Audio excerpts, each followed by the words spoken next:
Okay, so we are recording right now.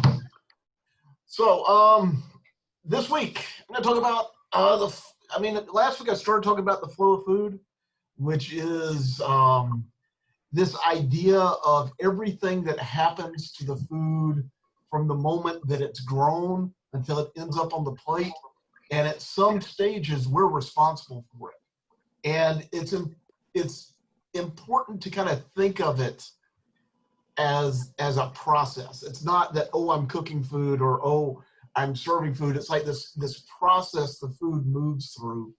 And we kind of have to be aware that at every stage and through this flow, things can happen to it. So I've got a couple questions. So if you want to turn on your mics here, I'm going to ask you guys some questions and just kind of weigh in. If we have the hand raising app, if you want to use that, that'll help, or the hand raising tool, that'll help. But I got a couple questions here.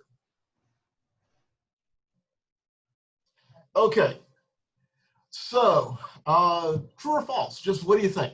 A delivery of fresh fish should be received at 41 degrees Fahrenheit or lower. Yes or no? True or false? True. True. True. And there are a few more conditions that have to be met, but generally we want fish coming in at 41 or cooler on self-draining ice. And I'll cover this again, so later when I get to talking about fish. There are a few things, almost everything comes in at 41 degrees or cooler. There are a few things that can come in at 45, like eggs can come in at 45, but pretty much everything's 41 or cooler. So another one, and this chapter today is going to be kind of useful. How many people in here ever go to the grocery store and you're trying to pick out fruit or meat or something, and you have a hard time telling what's good? Yes. Like, what's the best quality? Yeah. You ever had that issue? Yeah. Yeah. So today I'm going to help you with some of that. Like, what do you look for to tell if something is at its peak?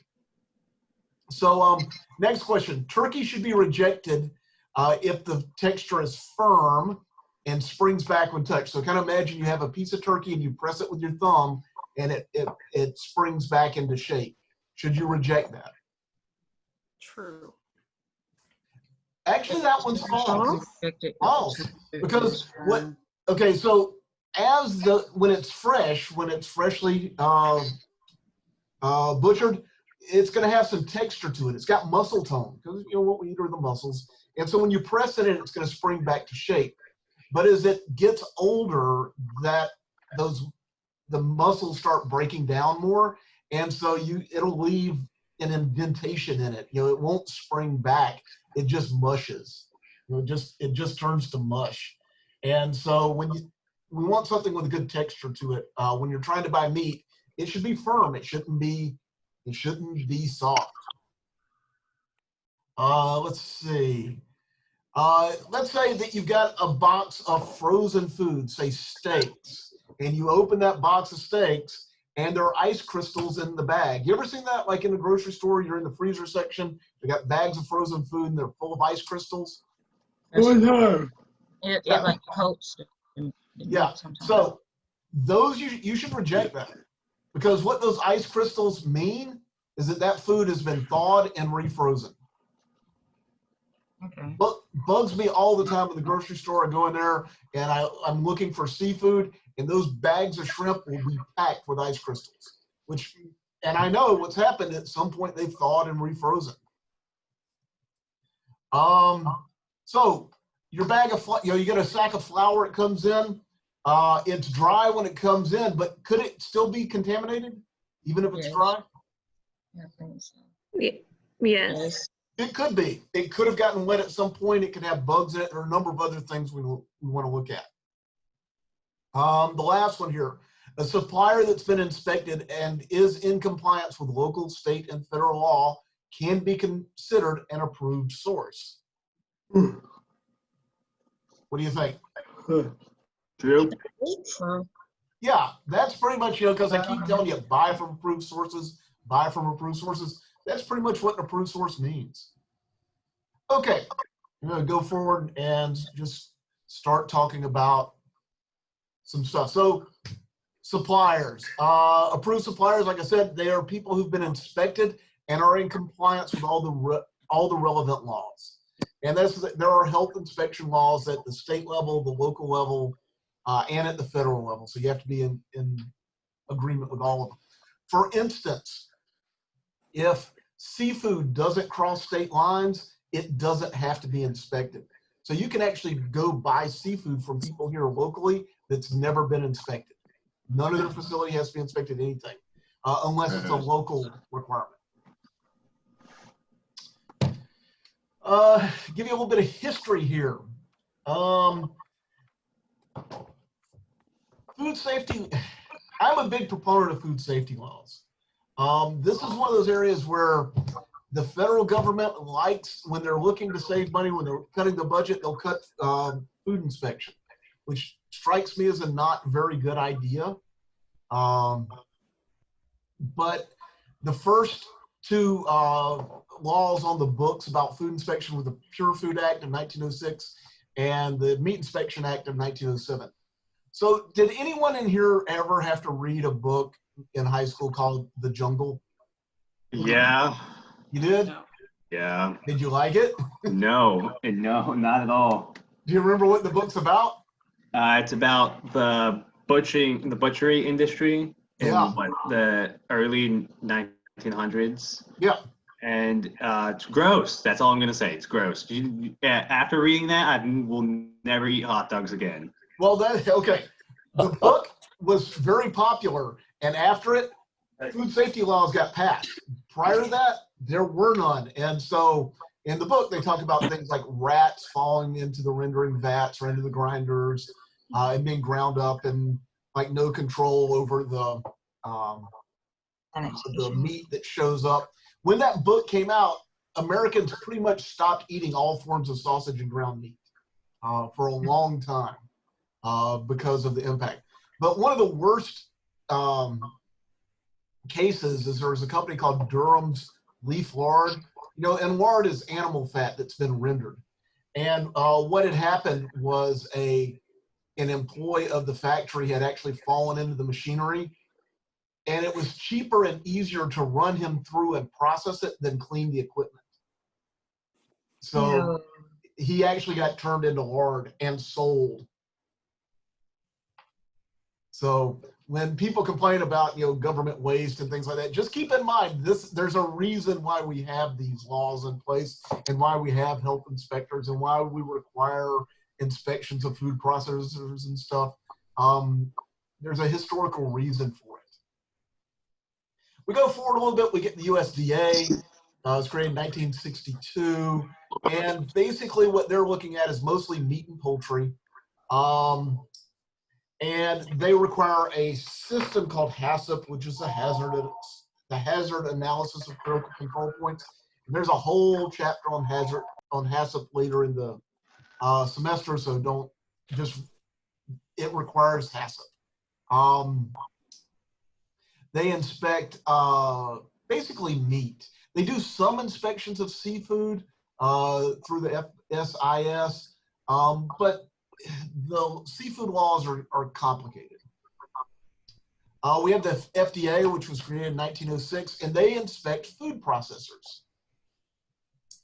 So these are the people who can foods. These are the people who bake food. These are the, you know, if it's not sold as a raw ingredient, pretty much it's covered by the FDA. They also cover cosmetics, by the way, and drugs. Like I said, seafood inspections are complicated. And just to give you some idea, these are all the different organizations that can be involved in seafood inspection, depending on if it crosses state lines or not, or where it's caught, or if it's going to be graded. There are lots of, it's complicated is just the best way to put it. Let's see. So your suppliers, I always tell you to get or to use approved suppliers.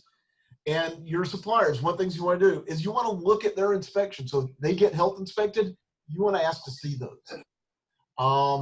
You want to make sure that they're following good practices or standard practices about how things are supposed to be done, how often equipment is supposed to be cleaned, how food is supposed to be handled. And what you want to do is make sure they're following that. And that can include things like an audit. An audit is basically someone going and checking these things and making sure it's actually happening. So do they require their employees to be healthy and hygienic? Are they making sure that the animals in the field are healthy? Are they being careful with fertilizer and pesticide usage? And the fertilizer one is especially true because a lot of commercial fertilizer is made from petroleum, but not all of it. Especially with organic farming. Anybody in here want to guess what we use as fertilizer? Yeah. Like What? feces. Organic fertilizer. Yeah, what is organic fertilizer? Isn't it like feces? Yeah, yep, Yeah. poop, feces. That's what we're using. So, like, if you've ever bought mushrooms, you know, they'll have that brown dirt on them. Mm-hmm. Oh, come on, don't ruin mushrooms. Yeah, well, that's horse poop. What? Yeah. What? Oh my god. Oh my. So you want to wash those real good, you know, just and I mean it's mixed with other stuff. So But maybe I never ate mushrooms. horse manure makes really good fertilizer for mushrooms. So. But that's the thing about farming and raising our plants is we're part of the food chain. So there's nothing. It's the word natural is bad. It's the way things are done. But knowing that you know we have the potential for spreading disease, we need to make sure that it's done properly. Okay. So you'll want to look at inspection reports for your suppliers, and you'll look at all of these steps like receiving and storage. We're going to talk about receiving and storage today in your own facility and how they process things, how they ship it, cleaning and sanitation, all these things we want to look at. Down here where it says recall programs, what's their policy if something bad does get out? I'm sure you've all seen on the news where we'll have recalls of food, like 10,000 cases of hamburger have been recalled. That's usually what's happened is in some sort of, there's either been an outbreak or a testing, and they realize part of this shipment could be contaminated, and so they send it back to the manufacturer. That's usually the way it works. Now, has anyone ever seen, like on the news, a story about a food recall? No? Iceberg Yeah. lettuce. Yeah, iceberg lettuce has been recalled. So what do you think they do with that food when it comes back? They Throw it burn away. I don't know. Turn it into fertilizer. Yeah, well, yeah, Butch, it's like, it's fertilizer. Well, yeah, that's one thing they'll do is they'll grind it up and use it as fertilizer because it is organic material and there's no need to waste it. But depending on what it is, especially if it's meat, and they suspect it may, that they suspect like there's E. coli or something, they'll do things like, depending on what the infection is and what the food is, they may take that meat back, if it's ground beef, and cook it like to a higher temperature, and then it will be used in something like, say, spaghetti with meat sauce, or it'll be turned into dog food. It just depends. They don't, just to tell you, they don't necessarily destroy it. Okay. So receiving, hey, has anyone in here ever had to check food in, like you're working in a restaurant and you got to check in an order? Mhm. Sierra? Yeah. Yeah, I've seen my manager do it. you have? I've seen my manager do it. Okay. But not, So there are things we need to do. This is part of the job. We have to check food in. So some of the things we need to do is like, one, you need to schedule your deliveries when you're not busy. The worst thing to do is get a delivery at like noon, because what's going on in the restaurant at noon? Lunchtime. Yeah, it's a lunch rush, and I don't have time to check the food in. And so I'm probably, if I even look at it, I'm probably not going to give it a thorough going over. Another thing you want to do is you only want to receive one order at a time. So you don't want to have 2 trucks there at the same time unloading because, again, things get mixed up. You can't inspect it. You need to have someone on hand who knows what they're looking for, and you need to inspect it immediately because, one, once you accept it, what you say, oh, this is okay, it's yours. And if you discover something is wrong, they sent you the wrong item, or there's a quality problem or something, now it's harder for you to get it corrected. Whereas if you reject it at the moment, then it's on them. They're responsible. So you need to have someone available to inspect the delivery immediately. Also, we don't want it sitting out on the loading dock until we get to it, because that's a chance for pests to get into it. It's a chance for it to degrade, for bad things to happen. So when we receive food, you're going to need some tools. One of the things you're going to need is you're going to need a thermometer, and it needs to be calibrated. Does anyone remember the 2 methods we use to calibrate thermometers? Boiling water and ice. Yeah, boiling point and ice point. So you need to have your thermometer calibrated, and we want to check for stuff. So we want to check that the packaging is intact. Okay, this one's easy. When you go to the grocery store and you grab a bag of potato chips off the shelf, if that bag was open, what would you do? Yeah, but not get it. Yeah, you'd say, nope, not buying that one, because you have no idea what's happened to it. So if you receive a box of food and the box is torn, or you get a bag of flour and the flour's torn, reject it. Just right off the bat. You don't know what's happened to it, reject it. Another thing you want to look for is refreezing. So like I said, if we get a bag in the freezer section, it has ice crystals in it, that means that it has thawed and been refrozen. Reject it. Tell them, I want one that hasn't been thawed. If I'm buying frozen food, I want frozen food. I don't want food that's been thawed and refrozen. And this can affect quality. And I've got a picture later in the slides where I'll show you how this refreezing actually degrades the quality of food. Also, in addition to being dangerous, because if it's thawed, it's supposed to be frozen. I don't know what the temperature is. I don't know what temperature it is. I just don't know. We want to look for wetness. So if you get a cardboard box and it's got water stains on it, reject it. Because you don't know if has something leaked on it, where has it been stored. Our food shouldn't have water stains. Our food boxes should not have water stains on them. Or if you get a bag of flour, you know, those big 50-pound bags of flour, and the bottom of the bag shows water damage, reject that, because the flour's gotten wet. And once it gets wet, it'll start to degrade. As long as it's dry, it'll keep a long time. But the instant it gets wet, well, now stuff can start growing in it. And then we look for signs of pest infestation. So these are things like insect legs, insect egg cases, mouse droppings. We look for those signs, and are signs of gnawing or chewing on packaging. We look for those things, because if you get a box and it has pieces of roach carcasses in it, that means there were roaches in it at some point. So one, the food's potentially contaminated, and two, that's usually how we get roaches in our facility. That's how we get pests in our facilities. They come in the food. Has anyone ever seen a roach leg? Like, you know, you open a box or something and it's been sealed a long time and you can see the pieces? Yeah. Yeah. That means there were roaches in there, and with food especially, we don't want that. And as a restaurateur, I don't want bugs in my restaurant.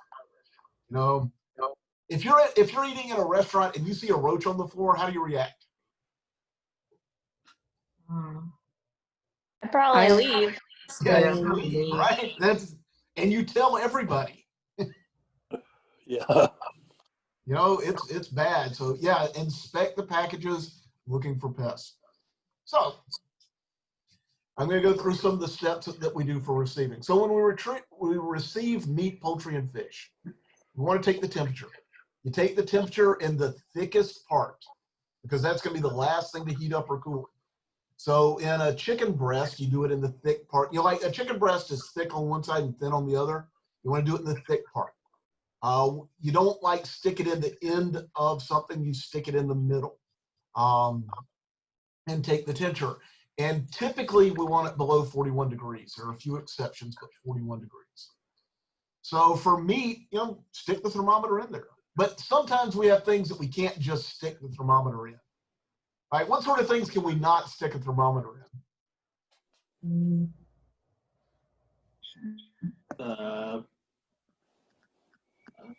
Boxes? Okay, boxes. Yeah, what if we have a box of milk? Hmm. You know, you don't want to jab the thermometer in the box of milk. So depending on what it is, so if it's reduced oxygen packaging, which is a sealed package, like bacon, how would you take the temperature of bacon? Well, what you want to do is put the thermometer between 2 packs of bacon, and that way you'll get you'll get a correct temperature, and you're not having to break the seal. Or if it's something like a bag of milk or something that's soft in a bag, hold the bag around the thermometer and take the temperature. So that will allow you to get an accurate reading for things that you can't poke. Sometimes we have things that we can open, like cartons of milk. It's pretty much normal when we receive milk. You know, it comes in the milk crates, and they have the little cartons in there. It's normal to sacrifice one. So you open one, you stick your thermometer in it and see what the temperature is. Same thing, you know, if you have something thick, here we have a picture of spinach artichoke dip, actually inserting the thermometer into it and taking the temperature. Okay. Criteria for receiving meat. 41 degrees or cooler. If we're receiving beef, we want it to be bright cherry red. You don't want it to be brown. If we're receiving lamb, a little lighter red. If it's pork, pink, you know, light pink with white fat. You want it, like I said at the beginning of the lecture, you want it to be firm when you press it. It should have some texture to it. It shouldn't just collapse under your weight. It shouldn't smell bad. It shouldn't have a strong smell at all. And the packaging should be intact and clean. So that's acceptable. Now, what's not acceptable? If it's over 41 degrees. If it's over 41 degrees, reject it. If the meat is brown, reject it. You know, and then like the next one, if your beef is green, reject it. You know, just, you know, I'm sorry that I have to explain that, but if your meat comes in and it's green, we're not in a Dr. Seuss book here, reject it. Lamb, if it has a whitish surface covering, that's probably going to be yeast, reject it. If your pork has a dark color, soft fat, or it smells rancid, reject it. Meat is wet when you touch it, but it should not be slimy. It should not be sticky. It should not be dry. Let's see, it shouldn't have a sour odor. It shouldn't smell like it's going off. And if the packaging is broken, reject it. And so what you'll see, I'm telling you a lot, is reject. Don't feel bad about rejecting stuff because you're paying for it. And if it's not the quality you want, make them bring the quality you want. You are teaching your suppliers how to treat you. And if they know that you're a hard ass and you will reject the bad stuff, they will learn to send you the good stuff. But if they learn that you are weak at checking in, I guarantee you they will send you the stuff that's about to go bad or has gone bad. Because for them, if it goes bad, that's money they've lost. So if they can find a customer who will pay for it, they'll send it to you. So you're teaching your suppliers how to treat you. So reject, reject, reject. If it's not what you want, don't accept it. Okay, receiving poultry, 41 degrees or cooler. It shouldn't be discolored. It should be firm. It should have no odor. And it should be packed on crushed self-draining ice. So self-draining ice is a pan with holes in it so that the water can run through. Okay, so not that what you don't want it doing is sitting in a tub of melted water. So when the ice melts, it needs to have somewhere to go to. That's what I mean by self-draining. Because if it's just sitting in the water, well, now it's just swimming in all that bacteria. So you want to reject it if it's 41 degrees. You want to reject it if it is dark at the wingtips, purple or green around the neck. If it's sticky under the wings or around the joints, reject it, because this means it's starting to degrade, it's starting to break down. And if it smells bad, reject it. Let's see, fish. Fish received also at 41 degrees with bright red gills and bright shiny skin. If you open the gill and it's gray or faded to brown, reject it. It's not fresh. If the skin's not shiny, reject it. And I've got pictures of all this later in the slide. I'm going to go through and show you all these pictures. So you don't, it's like, well, how do I know if it's bright? I'll show you. It should be firm because fish degrades really fast. So if you press it with your thumb and it doesn't spring back, it's breaking down. And there's a lot of bacteria on fish naturally that once once it's butchered, they start breaking down pretty fast. So you want fresh fish. How many people in here don't like seafood? Is there anyone who doesn't like it? No? Okay. A lot of people say, I don't like seafood, it smells, it tastes fishy, it smells fishy. And that's one of those things. When you receive your fish, it should not smell fishy. It should smell like the ocean. If it smells fishy, it's old. Reject it.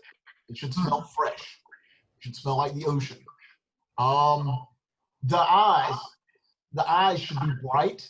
They should not be cloudy. They should be rounded and firm. They shouldn't be sunken. And again, packed on crushed, self-draining ice. So when do we reject fish? Dull gills, dry skin, soft flesh. If it smells fishy or smells like ammonia, reject it. And if the eyes are cloudy or red-rimmed or sunken, they've dried out, reject it. You want fish, especially shellfish, you want it fresh. Okay, speaking of shellfish. Shellfish is one of those things that's a little different, that we can receive it at 45 degrees. And part of this has to do with the fact of like, well, how do I how do I take the temperature of an oyster? So what we do is if the air temperature is 45 degrees or cooler, we assume that it's been stored properly. If it's live, 45 degrees. If it's shucked, like if it's oysters in a tub, 45 degrees, but you stick the thermometer in there. It should smell like the ocean again. It shouldn't be smelly or smell fishy. The shell should be closed. So if I'm buying a oyster or a clam, the shell should be closed. Because that means the animal's alive. Once they die, they start to degrade really fast and become dangerous because they'll produce toxins after they start to degrade. So you want live shellfish like oysters and clams. So those shells should be closed because it takes muscle action to close them. The resting position for a clam is open slightly. So if it's closed, that means it's alive because it's having to exert muscle contraction to keep the shell shut. Now, if you get one, you can tap it on the shell like that. If it clamps down, it's still alive. So you can accept that. But if it's open and you tap on it and it stays open, that shellfish is dead. Reject it. So if you're ordering live shellfish, they should be alive when you get them. If the temperature is higher than 45, reject it. If they're slimy or sticky, reject it. If the shells are broken, reject it. If it smells fishy, reject it. If they're dead, reject it. So shellfish especially, we want to buy from reputable suppliers. Let's see. Ooh, shell eggs. Eggs can be received at 45 degrees or cooler. They should have no odor. The egg should be clean and they should be unbroken. A cracked egg, you should reject. A dirty egg, you should reject. If it smells like sulfur, especially, you want to reject. If it's warmer than 45 degrees, reject.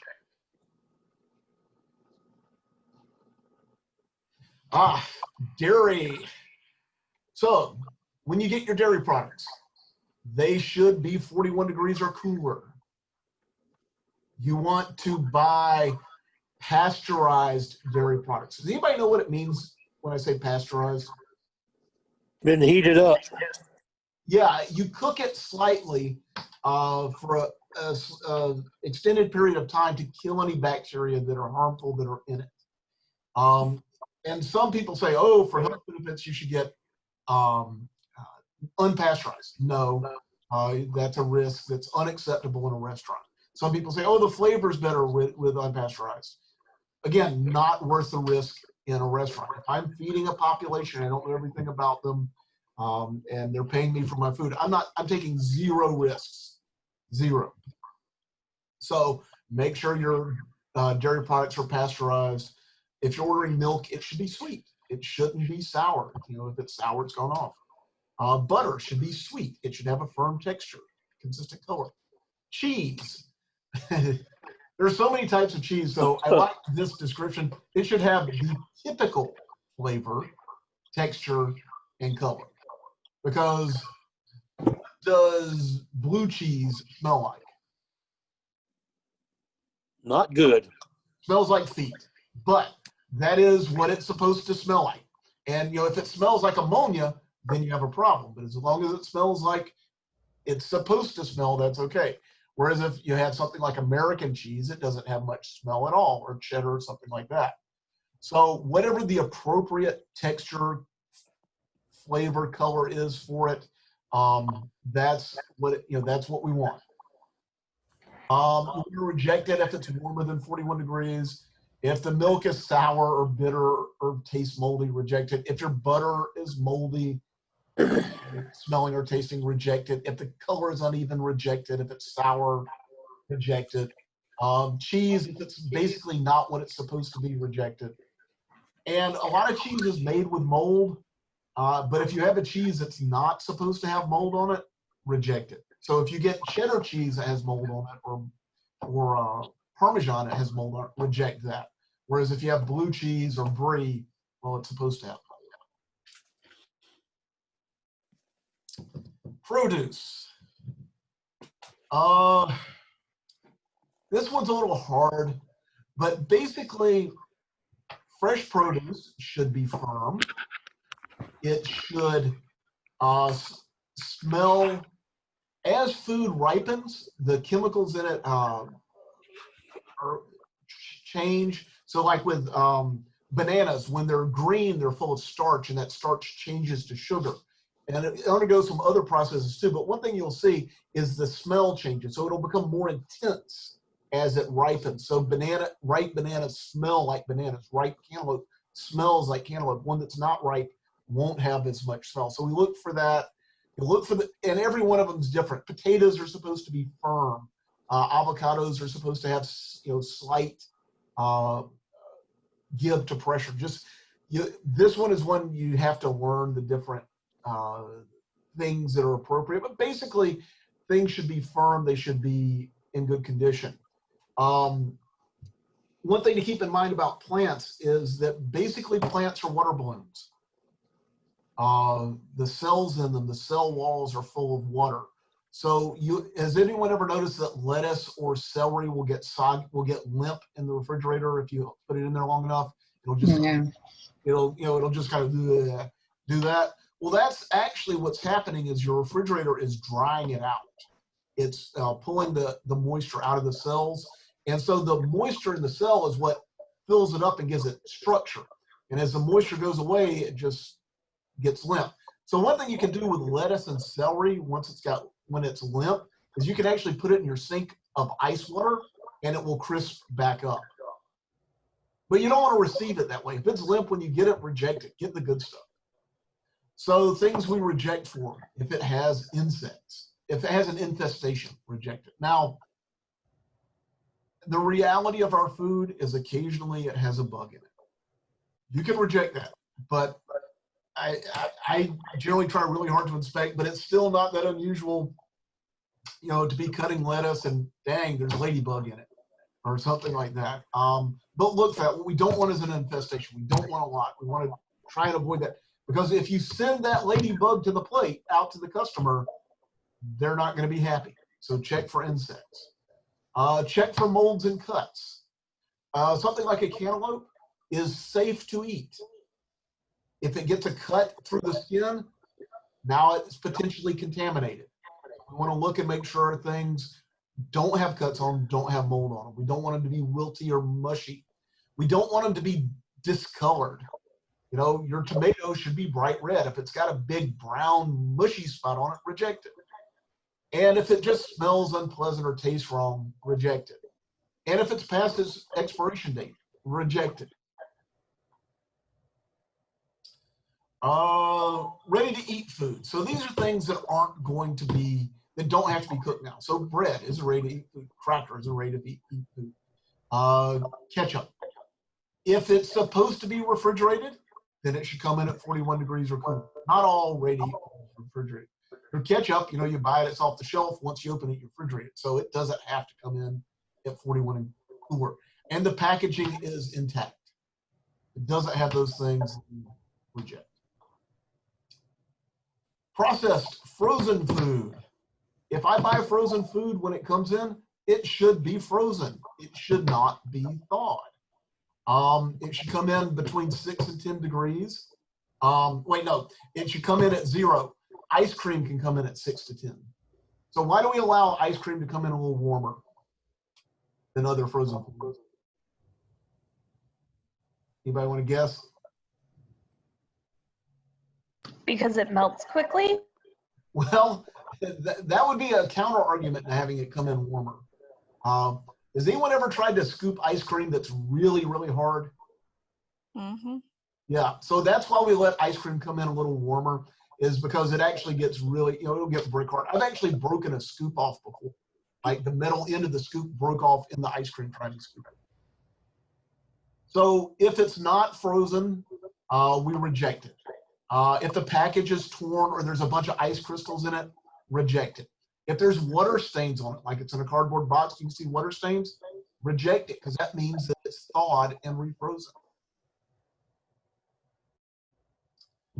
Reduced oxygen packaged foods. So this is things like bags of lettuce, any sous vide products, anything that's vacuum packed like bacon.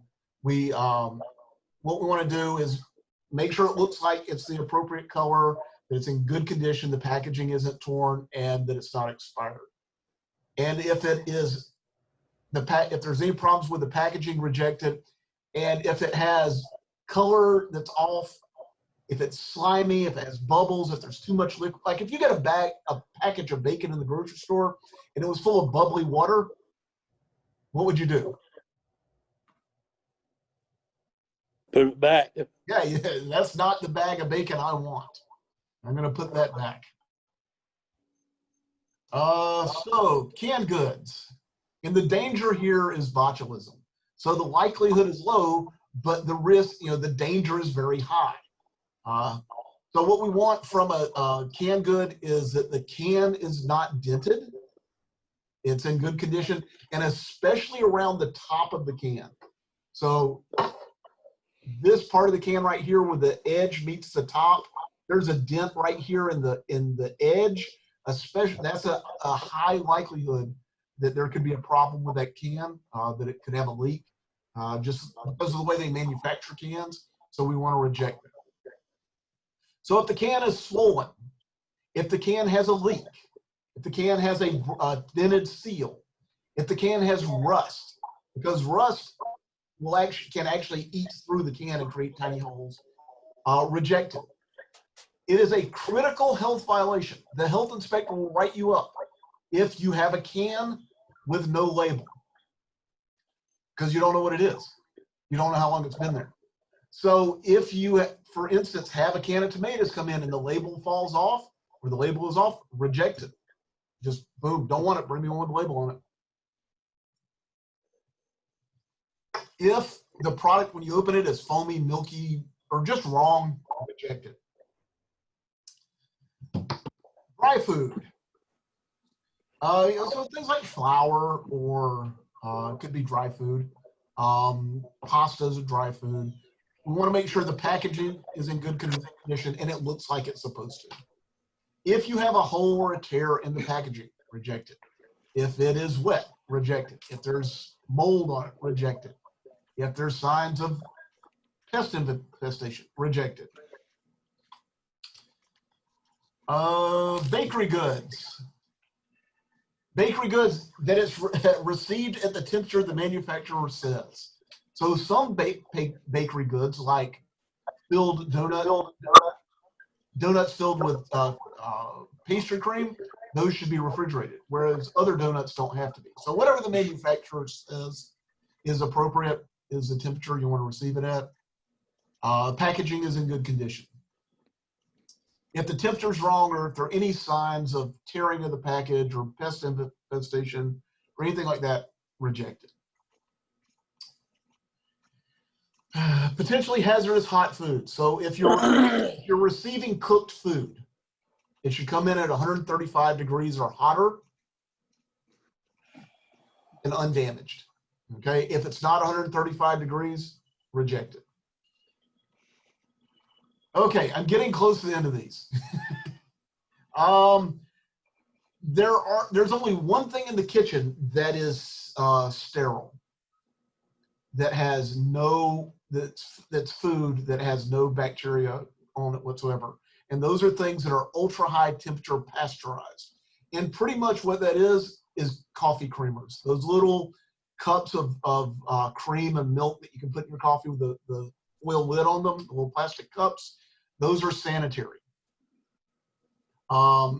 If it says it needs to be received refrigerated, then it needs to come in at 41. If it is aseptically packaged, and it'll say that, then those are the ones that can be left at room temperature.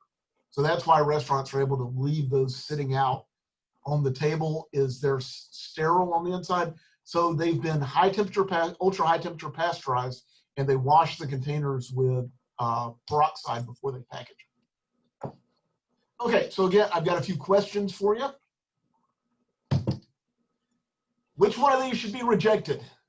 If I have beef that comes in and it's bright red, do I reject it or accept it? Accept. Accept. If I have a chicken that comes in at 50 degrees, accept or reject? Reject. Reject. Reject. Eggs that come in at 45. Accept. You can accept those. You can accept eggs. Fresh salmon with flesh that springs back when I touch it. Accept it. Okay, accept it. Flour that's a little damp. Reject. Reject. Reject that. Yeah. Oysters that smell like seaweed. Accept. Reject. Accept. Is it supposed to smell like the ocean? Yeah, it's supposed to smell like the ocean. If it smells sour or fishy, reject it. But the seaweed smells okay. Let's see, I get a package of frozen meat with big ice crystals in the package. Reject. Reject. And why do I reject it? Because it means it's been defrosted already. Yes, refrozen. Yeah, good answer. Well, yeah, refrozen. Yeah, thank you, Sierra and Butch. Good answer. What if I get clams in that don't close when I tap on them? I mean, you should Reject. reject. Yeah, reject it because they're dead. Okay. What if I get turkey and the wingtips are really dark? Reject. Reject. Reject. Yeah. Okay, so now I'm going to show you some pictures. Uh, They're not gross pictures, okay? So here is an example of what a fish should look like. So you can see the gills are moist and bright red, and the eyes are round and clear. That's a good looking fish. You should accept that fish. Now, the next picture here, would you accept this fish or reject it? absolutely not. Reject. Why would you Reject reject it because the eyes are not. Yeah, the eyes are cloudy. This is old. The eyes The are guy cloudy. seems so proud of it, but it's not in good condition. So that's what you would reject that. Okay. Do these clams look acceptable? No. Why? Because they're kind of opening. Well, No, that's the back band, isn't it? yeah, they're shut. They're closed. Yeah. Oh, They're closed. I had These to are enlarge good- the picture, Dr. Robertson. What's that? I had to enlarge my picture to tell. Sorry. Yeah, it's like, maybe that's That's not a okay. good. I'm on my phone. These are closed, so these are in good condition. But what if you got a clam that looked like this? Reject. throw it out. Rejected. Yeah, because the shell's broken. Reject that guy. Do you reject that whole batch, or did you just individually reject? If they're coming in live, I'd reject the batch. Okay. If there's one broken, this is kind of a judgment call. If there's one broken, maybe you accept it. But if a third of them are, Yeah. no, reject. All right. Because again, you're teaching your supplier how to treat you. And so if you reject everyone that's cracked, what they'll do is they'll say, all right, go through the order before you send it to them to make sure they're all good. So here's a good looking lobster. He's relatively shiny. He is active. He's able to hold himself up. He's alive. So when you receive a lobster, this is what he should look like. What I always tell students is when you receive a live lobster, he should look like he's trying to claw your face off. He should look like he's fighting for his life. That's a good looking lobster. This guy, Oh, he's limp. He's slimy looking. If you notice, his tail is collapsed. It's curling under. he's missing legs. Yeah, missing legs. That's This is claw. not a healthy looking lobster. Reject this guy. The steak on the top, that looks good. Bright red, white fat. That's a good looking steak. The one on the bottom is brown. The fat has started to turn brown. You see, we are brought back with the... You're saying I could snap your neck. Would you accept these eggs? I'm already Not the one that's cracked. Yeah, I would reject. It's cracked. Yeah, I'd take the brown eggs. Yeah. And the thing about it is the eggs are, that shell is a protective layer. When it's cracked, now you're allowing things to get in there. So. I immediately regret saying that. What's that, Ian? No. I lost connection. Oh, okay, so here on the left, we have blue cheese. And this is what blue cheese looks like. So, those are veins of mold growing through the cheese. That's acceptable for blue cheese. On the right, we have Parmesan cheese with mold on We it. have also blue cheese. Yeah, this is not acceptable. With this, this is one you would reject. Now, the rule of thumb is if you can cut 1 inch clear of the mold on a hard cheese, you can use it. But if it comes in from the supplier moldy, I would reject it. But if you were to cut 1 inch clear on this, you would end up with like a little tiny cube of cheese. So this, just reject. Strawberries. Ones on the bottom look great. Mhm. Ones on the top, That's so great. Careful. not so good. Those you You're want not to so reject. good. So one of the problems with berries, and you'll notice this when you're working in professional kitchens, is there anyone ever notice how bad or how fast berries go bad? Yeah. Yeah, I mean, it's like you can receive them in the morning, and by the afternoon, That afternoon. So berries are very delicate. So you want to make sure they're in good condition, not abused, not bruised, before you accept them. This is what a water damaged box looks like. So this cardboard box on the left, that's wet. I don't care what's coming in it, reject it. The one on the right has gotten wet and has dried out again. Reject that too. That's water damage. So if you see that kind of staining on there, reject it.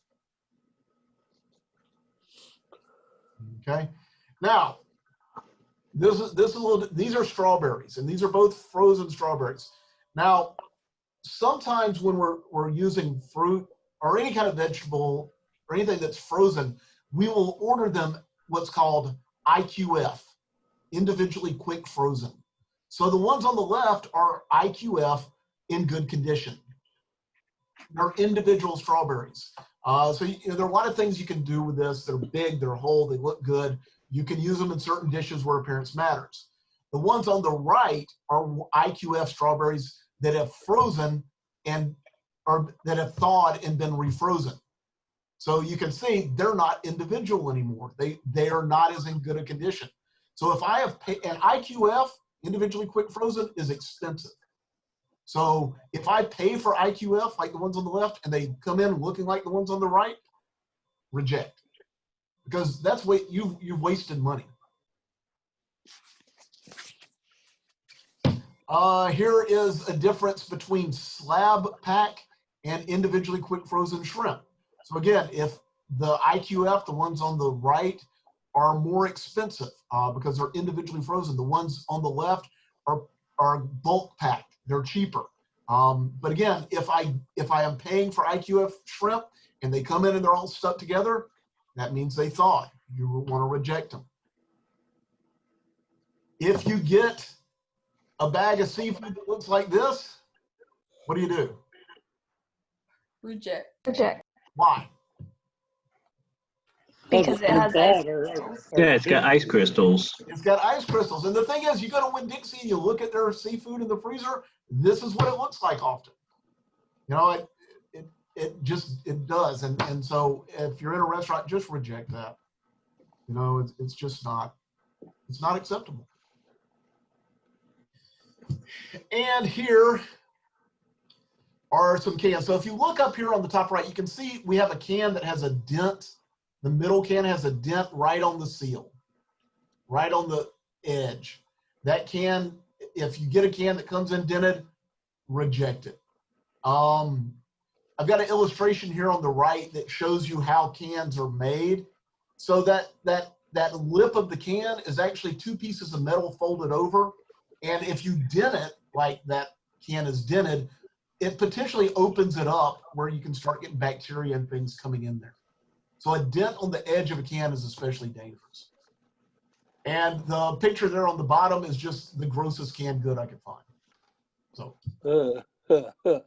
pork brains and milk gravy. Oh, milk gravy.